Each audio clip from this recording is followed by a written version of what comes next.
Hi guys, Peter Finch here down at the Quest Golf Academy at Prairie Sports Village, and it is driver comparison time. My current M2 against the new TaylorMade M1. And I've been teasing you guys a little bit with this and just explaining a little bit how this video is probably going to be less about the quality of these clubs and more about the fitting process, which everyone should be going through. And this comparison really will bring that to light because the differences are remarkable once you start fine-tuning the club to your swing. Just to give you guys a little bit of background, I was in Miami last week testing out these clubs, the new TaylorMade 2017 gear. And there's one thing that came to light very quickly, and that is that next year's gear, the 2017 stuff, the M1 driver and the M2 driver, when compared to this year's M1 and M2, the differences in performance when simply put head to head are very, very marginal. But what I found out is quite interesting as far as it attains to my game. So the whole process that I went through in my fitting, and this is something that you should go through in your fitting as well, is I tested out, first of all, my current driver, so the M2. Now I've gotten on with this driver exceptionally well this year. I think it's probably the standout driver from 2016 over the M1 as well. And it's going to take a lot to shift this from my bag. So what I did is I hit a number of shots with the M2, really testing it out, hitting drivers which with what I call my gaming swing, so a normal swing speed, and then trying to increase it as well. So seeing how far I could hit it if I really increase my club head speed. And then what I did is I pulled out the M1 and I started to test the M1 against the M2. The driver which I liked the look of more was the new M1 440. So this is a slightly smaller club head than the 460, a slightly more compact design as well. And it just sat behind the ball a little bit better for me. And once I started testing these two clubs out, it became clear, like most people have actually seen, that the actual difference between them was very, very similar indeed. I wasn't really seeing much of a gain or much of an improvement either way. And what I've done, just to make sure that this was accurate, I've retested them today. Now what I'm going to do is I'm going to talk you through the GC2 results which I've got down at Prairie Sports Village today, and just also compare them to how it was out in Miami where I was testing in open conditions, so on a driving range rather than the closed data that I have here. So first of all, let's talk about Miami. It was lovely and sunny. The driving range was a pleasure to be on. That's the only way of describing it. And I hit quite a few balls. And the wind was a little bit into my face, so it did vary the amount of distance that I was actually getting. And I used TrackMan to record the data. And what I was seeing was that the carry distance, the total run out for the M1 and the M2 were pretty much identical when set to neutral in the M1. So the middle rail track to the middle and the front rail track to the middle as well. So the center of gravity moved a little bit further back and no draw or fade bias. But then we started to play around with the settings in the M1 440 to see what differences would be gained from moving the track system around. And after a bit of tinkering, what I actually found was that putting it in a slightly draw bias setting, moving the weight track all the way to the front to decrease the amount of spin, and actually setting the driver head to a 9-degree with a slightly more upright position worked a hell of a lot better. And just to confirm, what I've done today is I've used the GC2 launch monitor, and here I'm going to talk you through these results. Now I'll talk you through all this data and exactly how I tested these clubs out. Now the first two data sets here, these first two lots of 5 shots, was with the M2. Now you'll notice here that if you have a look at the carry and the total distance column here, there's very similar readings actually coming out. So total distance on average 297 and then 296. Now the difference was, and this is one of the key components to this test about how this fits into my swing, these first 5 results here were with much faster swing speeds. So I was trying to hit it a little bit harder. And if I bring up the club data here, you can see on average my club head speed was 115 compared to 110. Now I was getting up to 117 in overall club speed, while the highest I got to with my normal swing, as it would be, was 111. Now what you can see here, very interestingly, that despite the massive increase, but the increase in club head speed by up to 7 miles an hour, the actual performance overall wasn't improved. So you can see here, the biggest total distance that I had was 316 with my fast swing speeds, but the shortest I had was 286. Now when you compare that to what my normal swing speeds would be in a competition round or when I was just having a knock round, my total distances really on a whole were more consistently high. So 291, 297, 293, 294 and 305. Now the reason for this is if you have a look at the backspin column here.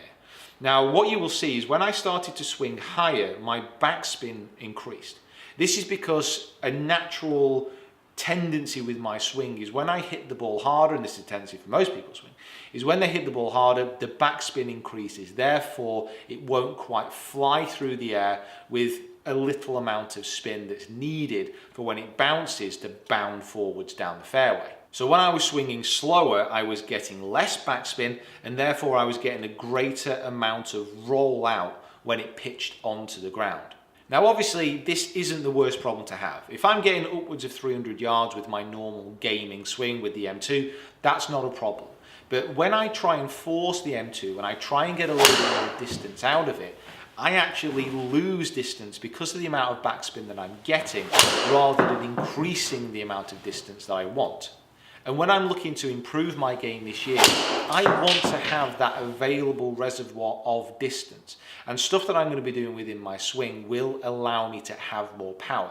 But more power without the correct shaft and the correct head makeup will be pointless because, as this shows, I would actually lose distance overall across the board. Now this is where the M1 440 really comes in, because you can start to shift the tracks around on the head and make it a little bit more adaptable to your own technique. And if we go down to this third lot of data capture here, you'll see that overall, when I started to test out the M1 with the weight track in the middle and the weight track in the center of the club face as well, you can see that overall distance, I had less carry and I had less distance overall. So my data set with the TaylorMade M2 in my normal swing, average was 296 total distance, and it dropped to 291 with the M1 in its normal setting. Now here's where the big difference comes in. So what I did with the 440 was I moved the weight track all the way to the front. I set the weight track slightly into a draw setting. I set the shaft into a little bit more of an upright position as well. Now what this allowed me to do was swing a little bit more up and also with a little bit more club head speed. And the differences, because I was able to control the spin a little bit more, were absolutely huge. So we go down to this last column here, and this is with the M1 in the new weighted position, so forward with that little bit of draw bias. And you can see here straight away how the spin numbers have reduced quite drastically, so down to 1923 on average, with the lowest is about 1500. It can actually do with being slightly higher than that in normal conditions. However, you can see here the carry distances, they have increased. So 299, 303, 300, 294, 295. And because there is a lack of that backspin, you can see how the total distances have increased. On average to 319 yards. If you compare that to the best data which I got with the M2 when I was using my normal gaming swing, 296 versus 319. So there's a good 20 plus yard difference on average better for the new M1. Now you can see here how the club head speed distances for the M2 when I was swinging it hard were on average at 115. And I was swinging on average the new M1 with that weight moved forward at 115 miles an hour as well. Now it's very consistent around that number. So you can see it's not a massive increase in my overall gaming speed, but I felt I could give it that little bit more power. And all I was able to do there was hit up a little bit more. So on average I was 3.8 up onto the ball, so swinging from the inside and hitting up. And I was also able to control the loft a little bit more, on average about 15.6 degrees dynamic lofted impact. So those are my results, and there's only one more thing which I need to test, and that is in a game situation. Because the fact is, you can use launch monitors, you can go on a driving range all you want. You can never really tell what you will get from a driver unless you take it out onto the golf course. So that is what I'm going to be doing next. It may be tricky in the middle of a British winter, although it's actually quite mild today, to really get a good feeling before the summer and the spring kicks in, but that is my next step, and I will be using that M1 440 going forward into the early part of this year to see if I can have that performance gain on the course. So this brings me around to the final point in this video, and something which really cannot be overstated. If you have the opportunity, and not everyone does, but if you have the opportunity to get yourself fitted by someone who does it for a living, then please take that opportunity. Over in Miami, I was fitted by one of the TaylorMade fitters who knew these clubs inside out. And he was able to take all this data, which again is very similar to what I saw over in Miami, and really fine-tune the new driver into my swing. Now, there's no saying that there isn't another driver out there on the market which I will hit better. There may be. You know, next month I could try a Ping, I could try a Titleist, and they may perform better than this new driver. You just don't know until you test and until you try. I'm in a lucky and I'm in a privileged position which I am able to test these things out and get fitted by these guys. But if you are going to get a new driver, you can too. The experiences which I've had at Titleist, which I've had at Ping, which I've had at TaylorMade, have all been exceptionally positive. If you know what driver that you want, so if it is a TaylorMade, if it's a Ping, whatever it may be, if you get yourself booked in and you get yourself custom fitted by the manufacturer, they will find the best club for you.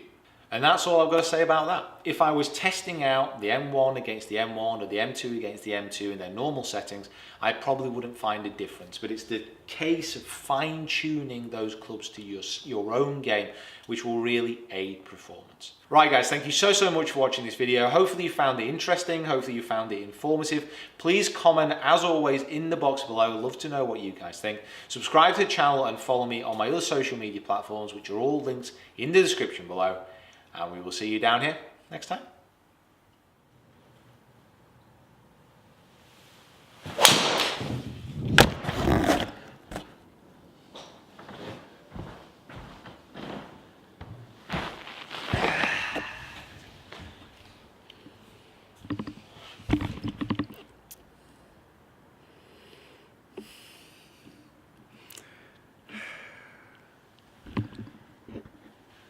How you doing? Okay. You're still working. Whew.